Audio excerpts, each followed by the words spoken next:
জুমার দিনের প্রথম সুন্নত হচ্ছে জুমার দিনের ফজরের নামাজটা জামাতে পড়া।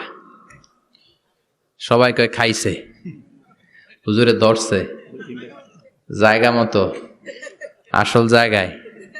জুমার নামাজের প্রথম সুন্নত হচ্ছে ফজরের নামাজটা কি পড়া? জামাতে। আফদালুস সালাওয়াত ইনদাল্লাহি সালাতুল ফাজরি ফি ইয়াউমিল জুমআতি ফি জামাআহ।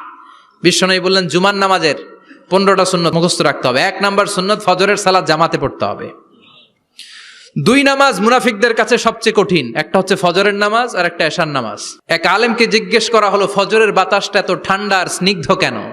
আলেম উত্তর দিয়েছিল, কারণ ফজরের বাতাসে মুনাফিকদের নাকের দুর্গন্ধ মিশে না। ফজরের বাতাসটা স্নিগ্ধ, ফজরের সময় আল্লাহওয়ালাদের আনাগোনা, মুসল্লিদের আনাগোনা, ইসলামের পক্ষের শক্তির আনাগোনা। চিল্লায় বলেন ঠিক কিনা?